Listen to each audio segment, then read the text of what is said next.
Pronto, Felipe III, que es también rey de Navarra, reúne en ese país un ejército integrado por 250.000 infantes y 50.000 jinetes, formado principalmente por franceses, picardos, tolosanos, lombardos, bretones, flamencos, borgoñones, provenzales, alemanes, ingleses, etc. Con el concurso de 4 monjes tolosanos que revelan a Felipe III un paso secreto por los Pirineos, los cruzados invaden Cataluña en 1285, rodeando al rey y animándolo permanentemente. Van los principales golems cistercienses, que consideran esa guerra cuestión de vida o muerte para sus planes de dominación mundial. Difícilmente aquel rey, que en modo alguno merecía el apodo de El Atrevido, se hubiese lanzado a la aventura de la cruzada sin la insistencia sostenida de Martín IV y la presión de los Golen franceses. El legado papal advierte a Pedro III que debe obedecer al pontífice y entregar sus reinos al rey de Francia, a lo que el aragonés responde: es fácil tomar y dar reinos que nada han costado. El mío, comprado con la sangre de mis abuelos, deberá ser pagado al mismo precio. En Cataluña, la resistencia se torna encarnizada. Todas las clases sociales apoyan a Pedro III en lo que se presiente como una guerra total. Los caballeros aragoneses, los infalibles ballesteros catalanes, los feroces guerreros almogávares, los sirvientes y combatientes del pueblo, detienen, hostilizan e infligen permanentes derrotas a los cruzados. Al fin, una epidemia termina por desmoralizarlos y optan por retirarse a los Pirineos. Pero en el collado de Panisa los está esperando Pedro III, que se ha adelantado a cortarles el paso y se libra durante 2 días la gran batalla. El ejército francés resulta aniquilado. De los 300.000 cruzados, solo 40.000 regresan vivos. El rey Felipe III muere en la campaña y a Francia le será imposible ya la conquista de Aragón. Es en estas circunstancias que accede al trono de Francia Felipe IV el Hermoso. 35º día. El 7 de enero de 1285 muere Carlos de Anjou, enfermo y desesperado. En marzo de 1285 fallece el Papa Golen Martín IV. Felipe III, rey de Francia, perece el 5 de octubre de 1285. Y, al finalizar aquel fatídico año, el 11 de noviembre de 1285, expira Pedro III de Aragón, el rey que consiguió vencer a la fuerza conjunta de los 3 precedentes y frustrar en gran medida los planes de la Fraternidad Blanca. A su muerte, sus reinos se reparten entre sus hijos, ciñendo Alfonso la triple corona de Aragón, Cataluña y Valencia, y Jaime la de Sicilia, sucedido por Fradrique I. Pero Juan de Prósida y los señores del Perro continúan asesorando a los reyes de Aragón. Así pues, con la muerte de Felipe III, los Golen suponen que sus planes están momentáneamente retrasados. Mas, ¿solo momentáneamente retrasados o sus planes están definitivamente frustrados sin que ellos consigan advertirlo a tiempo? Como se verá enseguida, solo demasiado tarde comprobarán los Golen que algo muy extraño le ha ocurrido al sucesor de Felipe III. En efecto, aquel rey, cuya educación fue confiada a los monjes más eruditos de Francia, esto es, a los dominicos, se había convertido en un iniciado hiperbóreo, en un potencial enemigo de los planes de la Fraternidad Blanca. ¿Cómo ocurrió tal herejía? ¿Quién lo inició en la sabiduría hiperbórea? La respuesta, la única respuesta posible, sería la increíble posibilidad de que dentro de la Iglesia, en la orden de los predicadores, existiese una conspiración de partidarios del pacto de sangre, un conjunto de iniciados en la sabiduría de los atlantes blancos. No sospechan, por supuesto, de los señores de Tarsis, a quienes consideran definitivamente extinguidos, y no aciertan a descubrir oportunamente a los culpables del desastre. El golpe será demasiado conmocionante para asimilarlo con la necesaria rapidez. Y esa perplejidad inevitable, esa sorpresa paralizante causada por la alta estrategia de los señores de Tarsis y el Circulus Dominicanis, señalaría el principio del fin de la estrategia enemiga. A partir de entonces, luego que Felipe IV desempeñase brillantemente su misión, los Golem y la Fraternidad Blanca tendrían que esperar hasta el siglo XX antes de disponer de otra oportunidad histórica para instaurar el gobierno mundial y la sinarquía del pueblo elegido. Como dije, los Golem no conseguirían contrarrestar las consecuencias de la nueva situación.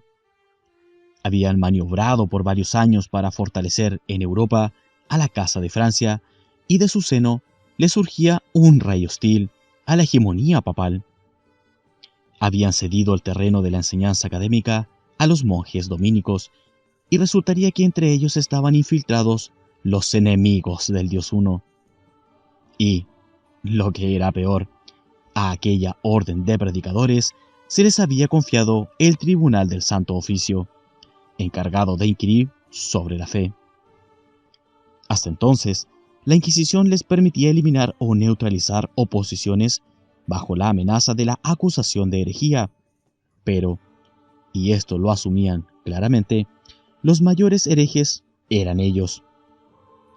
En adelante, deberían obrar con cautela porque, si no, a semejanza del jiu-jitsu, la propia fuerza del atacante podría ser vuelta en su contra. Imposibilitados de someterlo a la autoridad papal, los Golem intentarían infructuosamente eliminar a Felipe IV, fracaso que se debió al cerco de seguridad que los dominicanis tendieron en torno del rey. Cuando finalmente lograron envenenarlo, en 1314, Felipe IV había reinado 29 años y cumplido con honor la misión encomendada. Y ante la grandeza de su obra, nada cuentan las calumnias de una iglesia Golem derrotada y de un pueblo elegido que vio perderse su oportunidad histórica, aunque hayan sido repetidas sin fundamento a lo largo de 700 años. Mas, durante los 29 años de su reinado, tampoco dispondrían de alguna personalidad política equivalente para reemplazarlo u oponerle. El rey de Inglaterra, Eduardo I, si bien interviene en los asuntos europeos, solo lo hace indirectamente en tiempos de Felipe el Hermoso, especialmente a través de sus aliados, el conde de Flandes y el duque de Guyena. Su guerra encarnizada contra los escoceses lo mantiene ocupado en la isla británica. Y en Alemania, el güelfo Rodolfo de Habsburgo, elegido en 1273 para poner fin al interregno, muere en 1291, dedicado a guerrear contra los gibelinos y a acrecentar los bienes de su casa. Le sucede Adolfo de Nassau, quien solo reina 6 años trabado en lucha con los hijos de Rodolfo. Y sigue luego Alberto I, que se entendería pacíficamente con Felipe IV y convendría con éste en que el curso del Rin sería la frontera entre Francia y Alemania. Nada podían hacer los Golem con estos soberanos para enfrentar a una personalidad como Felipe el Hermoso. Y ya sabemos lo que podían esperar de los reyes de Aragón y Sicilia. Quiero mostrarle con esto, Dr. Signagel, que al perder el control sobre el rey de Francia, la estrategia de los golem se veía seriamente comprometida. Durante 50 años, el Circulus Dominicanis aguardó su oportunidad. Esta se presentó con Felipe IV, sobre el que ejercieron gran influencia desde su infancia, dado el alto número de instructores del infante que se contaban entre sus filas. Al morir Felipe III, su hijo tenía 17 años y había sido iniciado secretamente en la sabiduría hiperbórea. Es posible afirmar, pues, que al comenzar a reinar, ya disponía de un proyecto claro sobre su misión histórica, y tenía también a su lado los hombres que lo asesorarían y le permitirían ejecutar sus ideas. Porque conviene diferenciar claramente entre dos objetivos complementarios que se ponen como meta en ese momento. Uno es el propuesto por el Circulus Dominicanis, y, ya explicado, que procuraba, simplemente, detener la estrategia enemiga e impedir que los golem concretasen la sinarquía del pueblo elegido. Otro es un objetivo que, entonces, brotaba de la sangre pura de Felipe IV, y que consistía, como en el caso de Federico II, en expresar en su más alto grado la función regia. Con respecto al segundo, no hay que olvidar que en todo el linaje de los capetos, al igual que en todas las extirpes hiperbóreas, existía una misión familiar plasmada por sus remotos antepasados en tiempos de la caída en el pacto cultural. Y la estirpe de Felipe IV era de sangre muy pura, aunque sus últimas generaciones hubiesen estado dominadas por los sacerdotes del pacto cultural, es decir, por los monjes y obispos golem. Aquella dinastía, en efecto, se iniciaba en 987 con el primer rey de Francia, Hugo Capeto, hijo de Hugo el Grande y nieto del conde de París y duque de Francia, Roberto.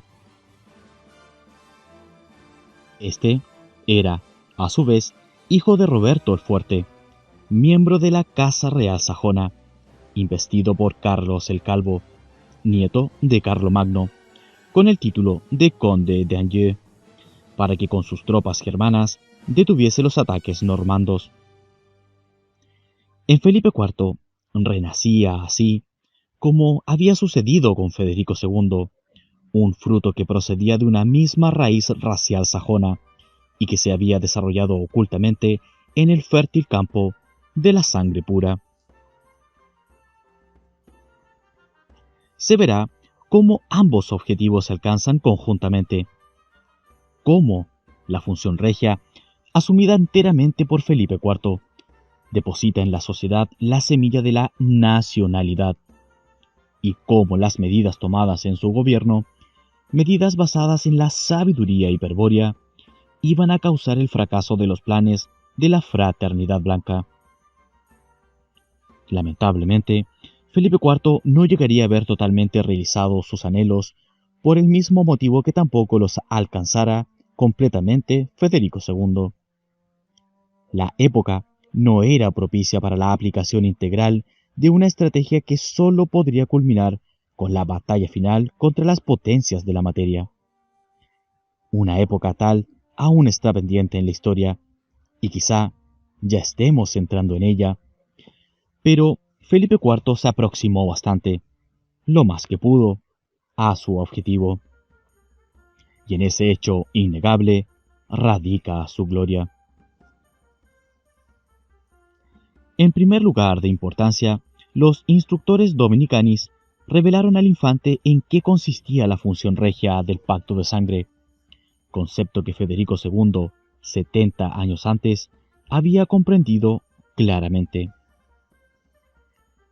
Si existe un pueblo racial, una comunidad de sangre, siempre, siempre se conformará en su seno una aristocracia del espíritu, de donde surgirá el rey soberano.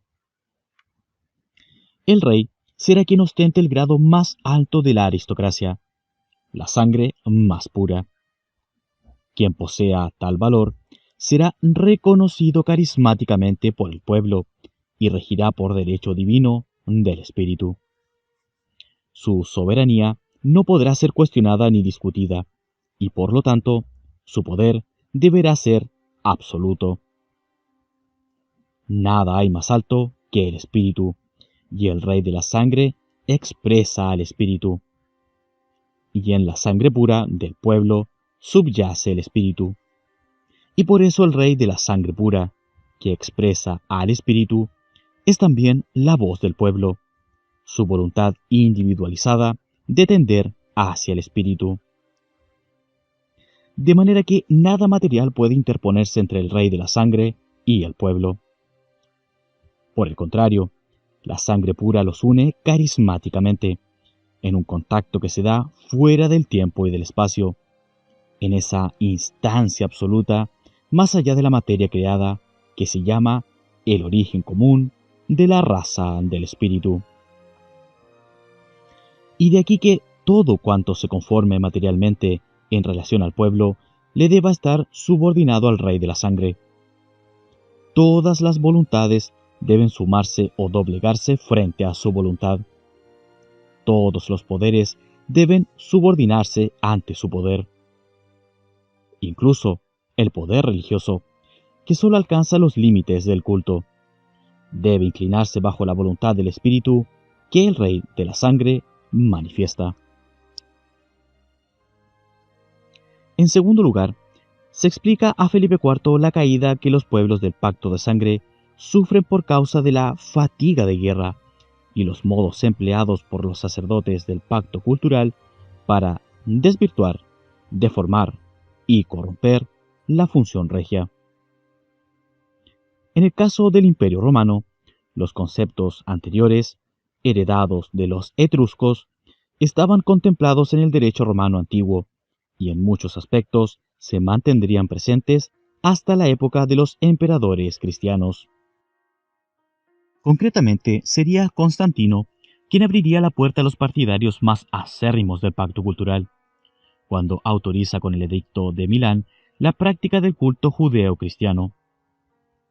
Pero el daño más grande a la función regia lo causaría Teodosio I, 70 años después, al oficializar el judeo-cristianismo como única religión de Estado. Comenzaría entonces el largo pero fecundo proceso en el que el derecho romano se convertiría en derecho canónico, es decir, aquello del derecho romano que convenía para fundamentar la supremacía del papado sería conservado en el derecho canónico, y el resto sabiamente expurgado o ignorado. Ese proceso brindaría la justificación jurídica al césaropapismo, la pretensión papal de imponer un absolutismo religioso sobre los reyes de la sangre, cuyos más fervorosos exponentes fueron Gregorio VII, Inocencio III y Bonifacio VIII. Antes de la decadencia del imperio, los reyes y emperadores romanos se atribuían origen divino, y ello constaba también en el derecho romano. La tarea de los canonistas católicos fue, si se quiere, bien simple. Consistió en sustituir a los dioses paganos, fuente de la soberanía regia, por el verdadero Dios, y en reemplazar al máximo representante del poder, rey o emperador, por la figura de Pedro, el vicario de Jesucristo. Aunque es obvio, hay que aclarar que después de estas sustituciones, todo origen divino quedaba desterrado del derecho canónico, que en adelante sería el derecho oficial del mundo cristiano. Jesucristo se había presentado solo una vez y había dicho: «Tú eres Pedro, y sobre esta piedra edificaré mi iglesia». El derecho divino de regir la iglesia y a toda su feligresía, ricos o pobres, nobles o plebeyos, le correspondía, pues, únicamente a Pedro. Y, desde luego, a sus sucesores, los altos sacerdotes del Señor. Pedro había sido elegido por Jesucristo para ser su representante y expresar su poder. Y Jesucristo era el Hijo de Dios, y el Dios uno en el misterio de la Trinidad, el Dios creador de todo lo existente. Nada habría, pues, en el mundo que pudiese considerarse más elevado que el representante del Dios creador. En consecuencia, si alguien osase oponerse a Pedro, si pretendiese ejercer un poder o una voluntad contrapuesta a la del vicario de Jesucristo, si se arrojase un derecho divino, para ello, se trataría claramente de un hereje, de un hombre maldito de Dios, de un ser que, por su propia insolencia, se ha situado fuera de la Iglesia, y al que corresponde, con toda justicia, suprimir también del mundo. El derecho canónico no dejaba, así, ninguna posibilidad para que los reyes de la sangre ejerciesen la función regia. La soberanía real procedía ahora del culto cristiano, y los reyes debían ser investidos por los sucesores de Pedro, los sacerdotes maximus. Y si la realeza debía ser confirmada, quedaba con ello anulado el principio de la aristocracia de la sangre pura, tal como convenía al pacto cultural. Naturalmente, como tantas veces antes, los pueblos se someterán al hechizo de los sacerdotes y sobrevendrán los tiempos tenebrosos de la ausencia de rey, en los cuales la función regia ha sido usurpada por las potencias de la materia. Los reyes del derecho canónico no son reyes de la sangre, sino meros gobernadores, agentes del poder estatal, de acuerdo a la definición del Papa Gelasio I. Aparte del poder estatal, existe la autoridad de la Iglesia, de donde procede la soberanía de aquel. De esta idea gelasiana se deriva la teoría de las dos espadas, formulada por San Bernardo Golem. El poder estatal es análogo a la espada temporal, en tanto que la autoridad de la Iglesia equivale a la espada espiritual. Pedro y sus sucesores, por lo tanto, empuñarían la espada espiritual, ante la que deberá inclinarse la espada temporal de los reyes y emperadores. Pero nada de esto es cierto, aunque se lo codifique en el derecho canónico. La pretendida espada espiritual de la Iglesia Golem es sólo una espada sacerdotal. Y el poder que un rey de la sangre está autorizado a ejercer por el derecho divino del Espíritu Eterno no es precisamente análogo a una espada temporal, sino a una espada de voluntad absoluta, a una espada cuya empuñadura se encuentra en el origen, más allá del tiempo y del espacio, pero cuya hoja puede atravesar el tiempo y el espacio y manifestarse al pueblo. En todo caso, el rey de la sangre empuña la espada volitiva, cuya acción se llama honor, y plasma con sus toques las formas del reino. De esos golpes de voluntad real, de esos actos de honor, brotará la legislación, la justicia y la sabia administración del Estado carismático. Si Felipe IV desea presentarse como rey de la sangre, aclaran los dominicanis, deberá restaurar previamente la función regia. Deberá abandonar la ilusoria espada temporal, que le fue impuesta a sus antepasados por los sacerdotes del pacto cultural, y empuñar la verdadera espada volitiva de los señores del pacto de sangre, la espada que manifiesta el poder absoluto del Espíritu. Sin embargo, el derecho canónico, vigente en ese momento, legaliza la jerarquización de las espadas de acuerdo al pacto cultural. Primero, la espada sacerdotal, pontificia. Segundo, la espada temporal, regia. Es necesario, pues, modificar el orden jurídico existente, circunscribir el derecho canónico al ámbito exclusivamente religioso y establecer un derecho civil separado.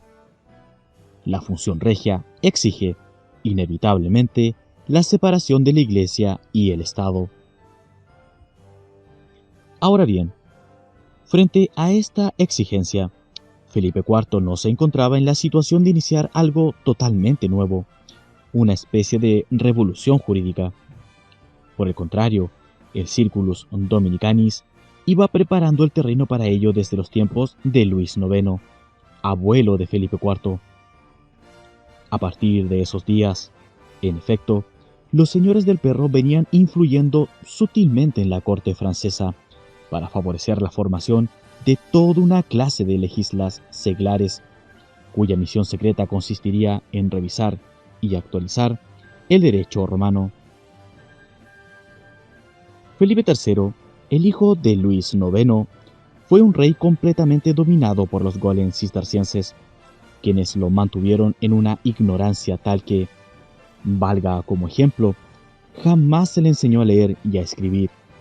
Su estructura mental, hábilmente modelada por los instructores golem, correspondía más a la del monje que a la del guerrero. Los señores del perro nunca intentaron alterar este control, pues su estrategia no pasaba por él, sino por su hijo Felipe IV. Sin embargo, en su momento lograron influir para que Felipe III aprobase una ley, aparentemente provechosa para la corona, en la que se reservaba el derecho de otorgar títulos de nobleza a los legistas seglares.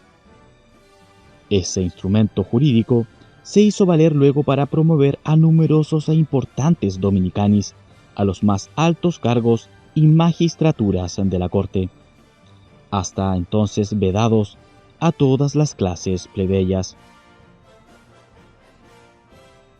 Aquellos legistas seglares, pertenecientes al Circulus Dominicanis, se abocaron con gran dedicación a su misión específica y, para 1285, ya habían desarrollado los fundamentos que permitirían constituir un Estado en el que la función regia estuviese por encima de cualquier otro poder. Felipe IV contaría de entrada, pues, con un equipo de consejeros y funcionarios altamente especializados en derecho romano, quienes lo secundarían fielmente en su confrontación con el papado golem. De las más prestigiosas universidades francesas, especialmente París, Tolosa y Montpellier, pero también de la Orden de Predicadores y hasta de la nueva burguesía instruida, saldrán los legistas que darán apoyo intelectual a Felipe IV.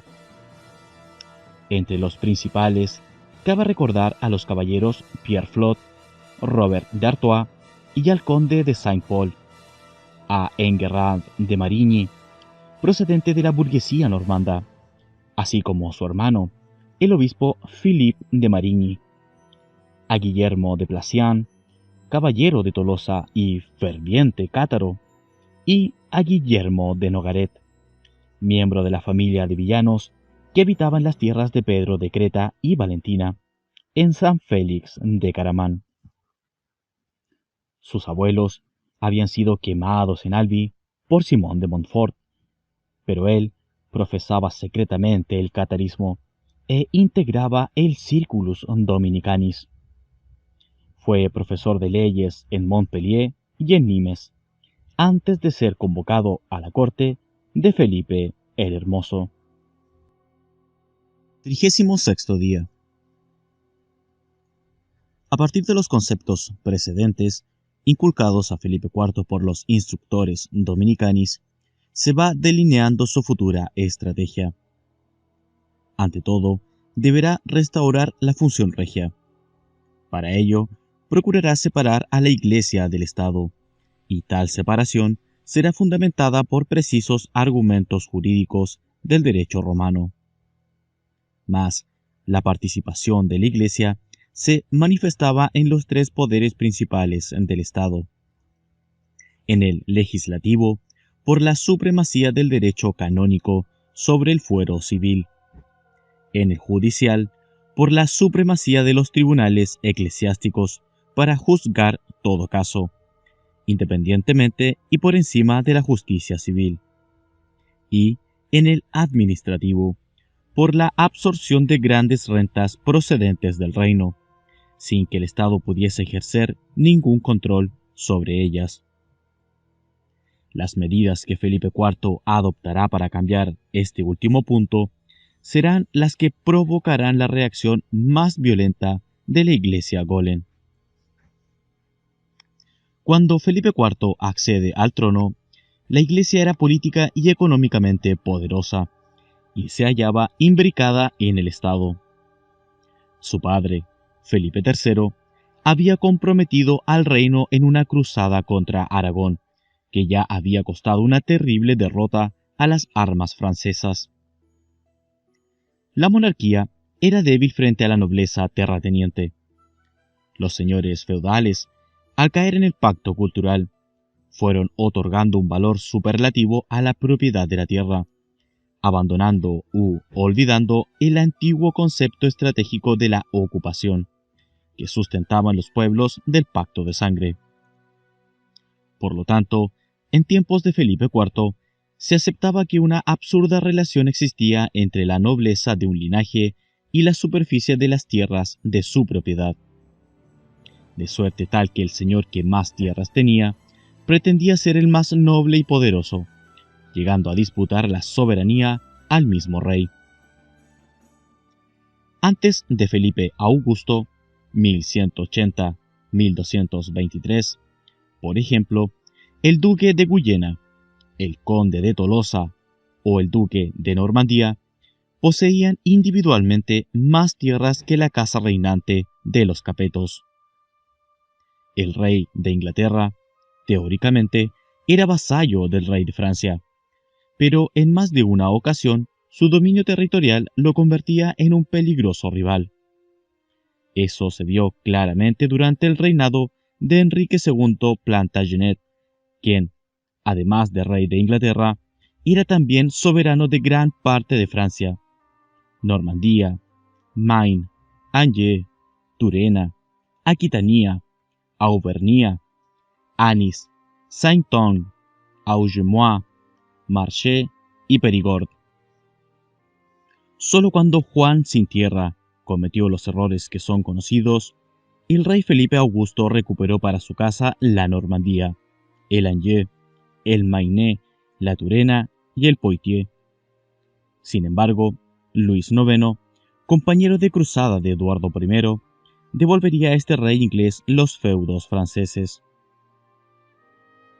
Desde el desmembramiento del imperio de Carlomagno y hasta Felipe III, pues no existía nada parecido a la conciencia nacional en los reyes de Francia, sino una ambición de dominio territorial que apuntaba a respaldar el poder feudal. La nobleza era entonces puramente cultural.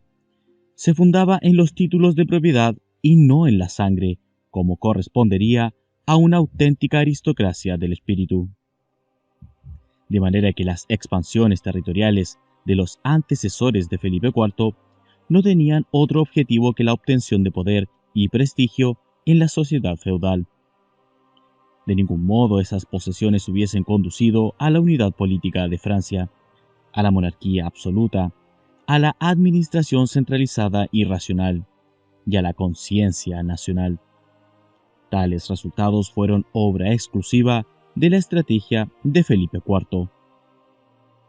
Pero una estrategia hiperbórea no es un mero conjunto de medidas, sino la estructura dinámica de una acción finalmente eficaz. La estrategia de Felipe IV se basaba en el siguiente concepto de la sabiduría hiperbórea. Si un pueblo se organiza de acuerdo al pacto de sangre, entonces la función regia exige el modo de vida estratégico. Vale decir, que el rey del pacto de sangre deberá conducir a su pueblo aplicando los principios estratégicos de la ocupación, del cerco y de la muralla estratégica, complementados con el principio del cultivo mágico, o sea, con la herencia atlante blanca de la agricultura y la ganadería. A este concepto, del que ya hablé en el tercer día, hay que remitirse para comprender estructuralmente el cambio de la política francesa tras el advenimiento de Felipe el Hermoso. En términos prácticos, la estrategia que Felipe IV se proponía implementar consistía en la ejecución de los tres principios mencionados mediante tres hechos políticos correspondientes. Explicaré ahora, por orden, el modo como Felipe IV entendía tales principios, vinculados a la función regia, y luego mostraré cómo sus actos políticos respondían fielmente a la estrategia hiperbórea de los dominicanis. Primero, ocupación del espacio real. Este principio admite varios grados de comprensión. Obviamente, en el caso de la función regia, la ocupación ha de incluir esencialmente el territorio del reino. Mas, ¿quiénes debían ocupar las tierras del reino? El rey de la sangre y la casa reinante, en nombre de la comunidad racial, es decir, del espíritu, que eso es un pueblo del pacto de sangre. Porque el rey es, según se dijo, la voz del pueblo, su voluntad individualizada. El rey debe ocupar el territorio del reino para que se concrete la soberanía popular. El sistema feudal patrimonial, producto del pacto cultural, atentaba contra la función regia, pues mantenía al rey separado del pueblo. El pueblo medieval, en efecto, debía obediencia directa a los señores territoriales, y estos al rey. Y el rey solo podía dirigirse al pueblo a través de los señores feudales. Por eso, Felipe IV sancionaría una ley que obligaba a todo el pueblo de Francia a jurar fidelidad directamente al rey, sin intermediarios de ninguna clase. Nada material puede interponerse entre el rey de la sangre y el pueblo. En síntesis, la ocupación del reino por el rey es la soberanía. Segundo, aplicar el principio del cerco en el espacio real ocupado. En el grado más superficial del significado, se refiere también al área territorial. El área propia debe aislarse estratégicamente del dominio enemigo por medio del principio del cerco. Esto supone, en todo caso, la definición de una frontera estatal. Pero este segundo paso estratégico es el que concede realidad al concepto de nación. De acuerdo al pacto de sangre, un pueblo, de origen, sangre y raza común, organizado como Estado soberano y ocupando y cercando las tierras de su reino, constituye una nación. Dentro del cerco está la nación, fuera, el enemigo. Sin embargo, tal separación ideal puede ser alterada por diversos factores y no es sin lucha que se llega a concretar la aplicación del principio del cerco y a dar nacimiento a la nacionalidad. Puede ocurrir, como se verá enseguida, que el área del cerco exceda, en ciertos estratos del espacio real, al área territorial e invada el espacio de otras naciones. Pero puede suceder, también, que el enemigo exterior penetre en el área estatal propia y amenace interiormente a la nación. Esto último no es difícil por la naturaleza cultural del enemigo, vale decir, procedente del pacto cultural. El enemigo exterior es también el enemigo interior, porque el enemigo es uno. Es el uno y sus representantes, es decir, el enemigo carece de nacionalidad, o, más bien, es internacional. El enemigo desconoce el principio del cerco y no respeta a fronteras de ninguna especie, pues todo el mundo es para él su campus belli. Y en ese campo de guerra universal, donde intenta imponer su voluntad, están incluidas las naciones y los pueblos, las ciudades y los claustros, las culturas que dan sentido al hombre y el fértil campo de su alma. Se comprende, entonces, que el principio del cerco es un concepto más extenso que lo sugerido a primera vista, y que sólo su exacta definición y aplicación permiten descubrir al enemigo. El principio se refiere, en verdad, a un cerco estratégico, cuya existencia depende solamente de la voluntad de quienes lo apliquen y sostengan. Por eso el cerco abarca múltiples campos, aparte del meramente territorial. Un área ocupada puede ser efectivamente cercada, pero tal área geográfica es nada más que la aplicación del principio del cerco. No es el cerco estratégico en sí. El cerco estratégico no describe jamás un área geográfica, ni siquiera geométrica, sino carismática. Esto se comprueba claramente en el caso de la nación. Los miembros de una nación admiten muchas fronteras nacionales además de las geográficas.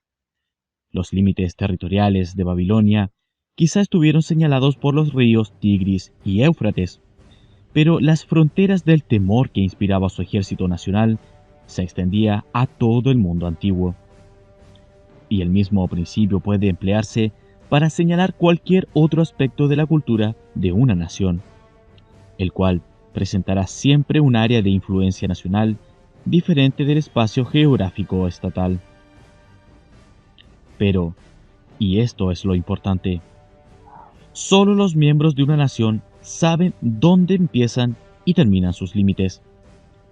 Quienes son ajenos a ella podrán intuir las regiones en las que se manifiesta lo nacional, pero la definición precisa la conocen únicamente aquellos que pertenecen a la nación.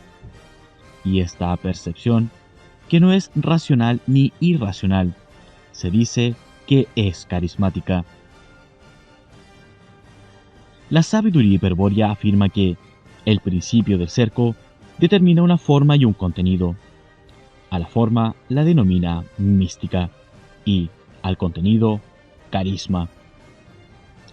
Los miembros de una nación, por otra parte, son sujetos estratégicos.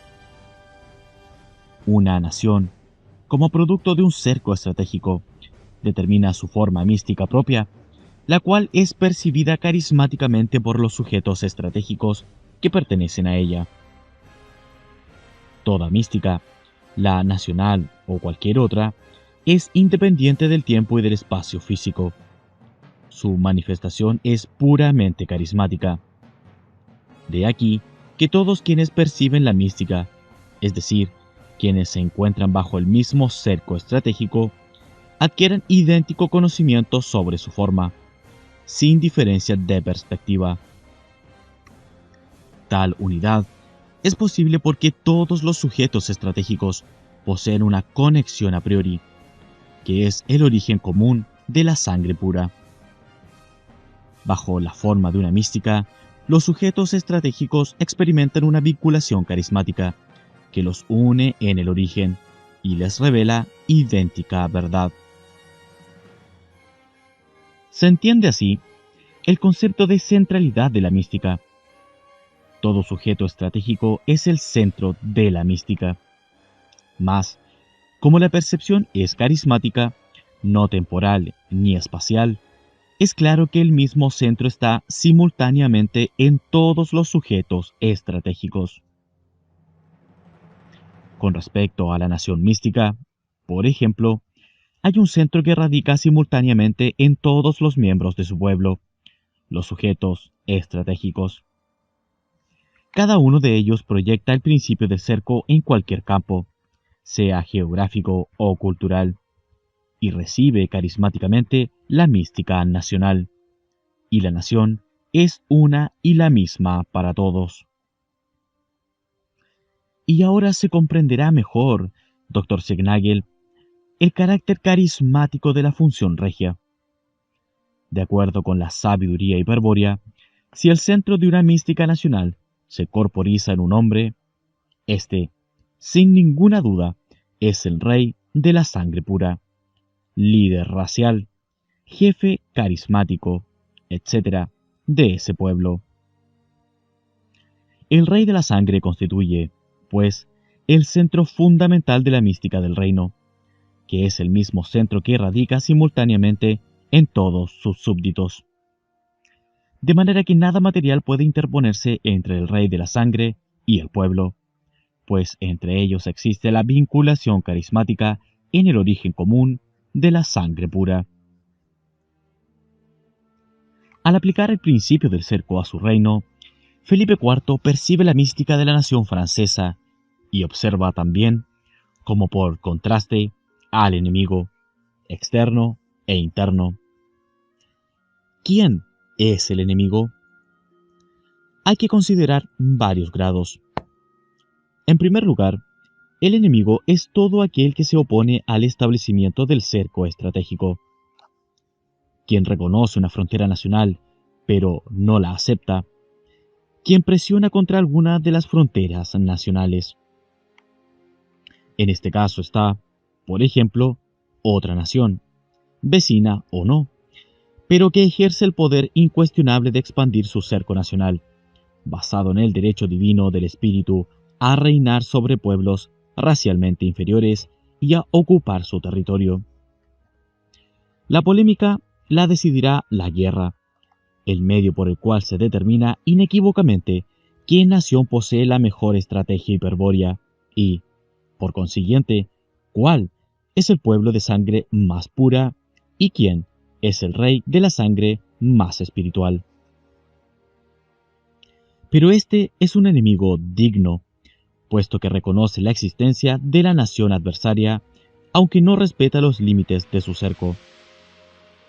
Con un enemigo tal, siempre es posible pactar un acuerdo de coexistencia nacional, que no significa, desde luego, la paz definitiva, ya que no es posible suspender el efecto carismático de la aristocracia de la sangre pura. Tanto en una como en otra nación, irán surgiendo líderes que intentarán dirimir la cuestión. La paz permanente no se concibe en la estrategia nacional de los pueblos del Pacto de Sangre, sino un concepto del todo diferente, conocido como mística nacional, y que se alcanzará por ambos pueblos al final de la guerra. El objetivo primero de la guerra nacional no es, así, la mera ocupación del territorio enemigo, ni la imposición de una cultura ajena, ni la aniquilación del pueblo enfrentado. Todos estos objetivos, puestos en primer término, obedecen a las desviaciones estratégicas introducidas por los sacerdotes del pacto cultural. El objetivo principal es la incorporación de la nación enemiga a la mística nacional propia, la vinculación carismática entre ambos pueblos y la coincidencia con el Rey de la Sangre, cualquiera sea éste. Y si ello supone la destrucción de una casa real, la extinción de una voz del pueblo, la mística triunfante se manifestará, para todos los sujetos estratégicos en pugna, en otra voz del pueblo de carácter carismático superior, que los expresará a todos por igual. Pero, en segundo grado, hay que considerar al enemigo que no admite siquiera el derecho de existir a las naciones místicas. Con este enemigo no es posible conciliaciones de ninguna clase. Claro que él tampoco las solicita, puesto que jamás declara abiertamente la guerra, a la que dice repudiar, y prefiere operar secretamente, desde adentro del cerco estratégico. Se propone así corromper y destruir las bases carismáticas del estado místico y causar el debilitamiento y eventual supresión de los límites del cerco nacional, es decir, causar la deformación y desintegración de la forma mística. Ese enemigo, al que hay que calificar de sinárquico, cuenta en todas las naciones y en todos los estamentos de las estructuras estatales, con organizaciones de agentes adoctrinados en los objetivos del pacto cultural. Tales internacionales satánicas conspiran contra la existencia misma de la nación mística y, por ende, contra la aplicación del principio del cerco y la vinculación carismática entre el rey y el pueblo, que pone a la nación fuera de su control, es decir, fuera del control de la fraternidad blanca, que es quien alienta, nutre y vivifica a los internacionalismos sinárquicos. Los planes de la fraternidad blanca, ya expliqué sobradamente, apuntan a establecer la sinarquía universal del pueblo elegido.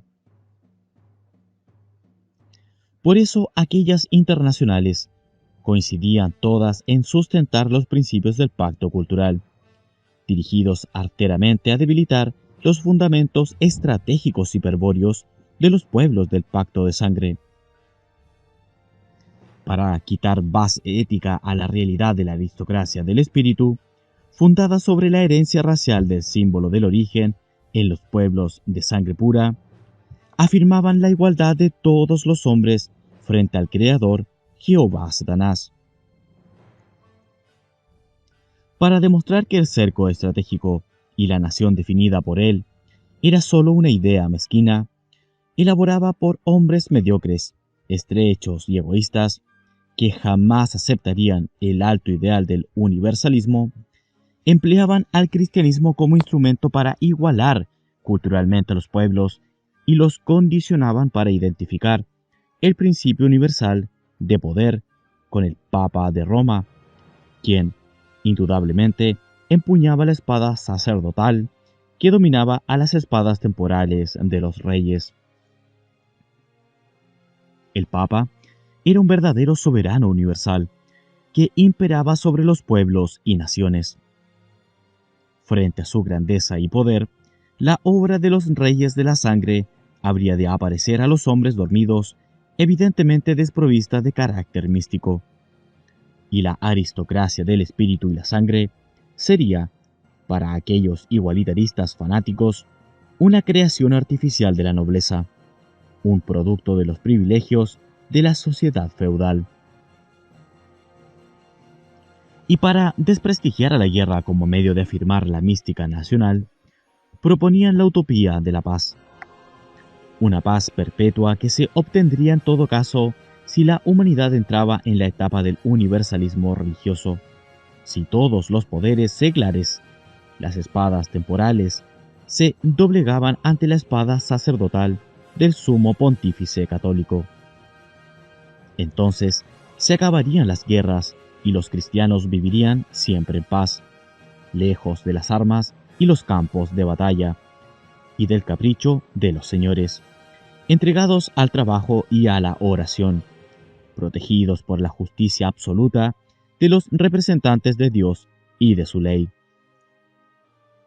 Un solo gobierno mundial retendría el poder, y hasta sería posible que las dos espadas estuviesen en manos de un papa imperial, y la paz traería riqueza para todos por igual.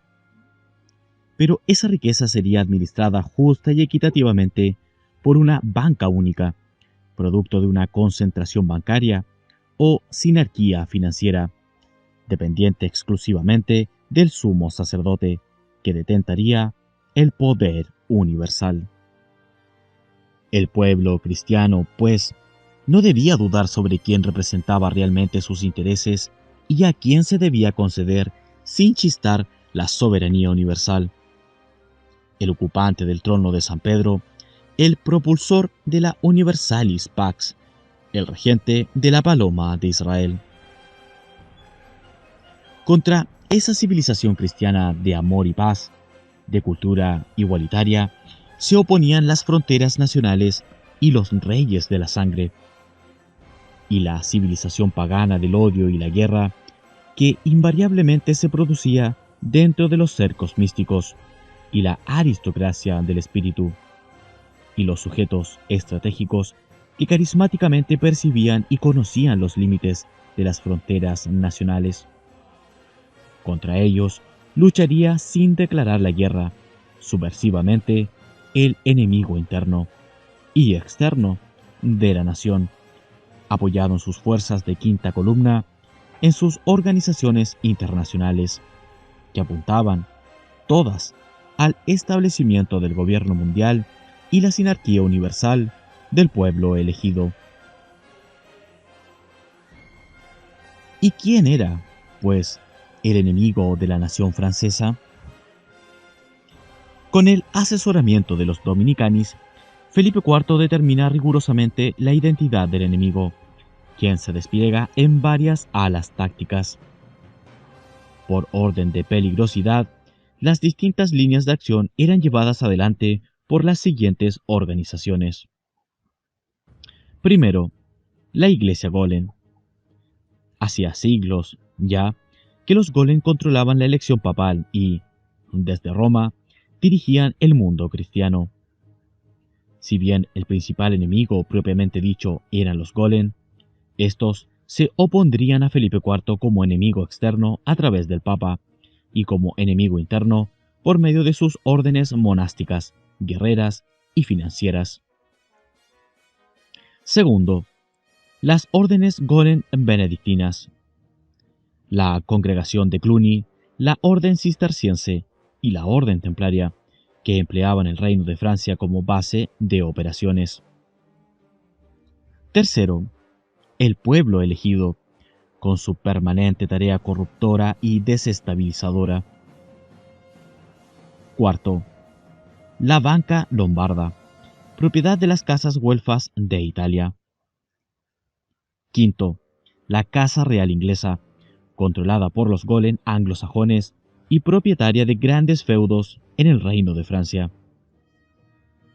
Sexto, ciertos señores feudales vasallos del rey de Francia, tales como el conde de Flandes, que traicionaban al rey en favor de la Casa Real Inglesa, motivados por intereses comerciales y financieros, a los que no eran ajenos los numerosos y ricos miembros del pueblo elegido, que infectaban las ciudades flamencas e inglesas, y por la influencia antifrancesa de los Golem anglosajones.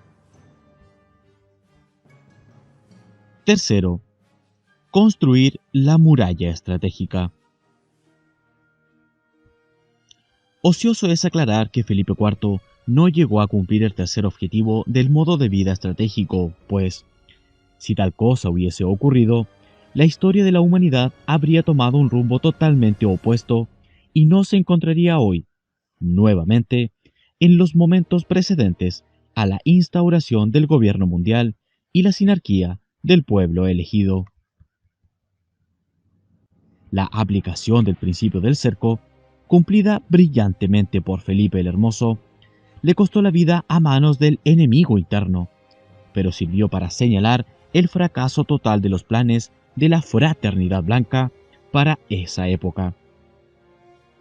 Y los hombres de piedra y pontífices hiperbóreos, que dentro del Circulus Dominicanis aguardaban la ocasión de aplicar la sabiduría lítica para construir las murallas estratégicas, tuvieron que suspender el proyecto debido a la carencia de aptitudes iniciáticas de los reyes posteriores, que sumieron al reino, ya convertido en nación soberana, en múltiples dificultades, una sola de las cuales fue la Guerra de los 100 años.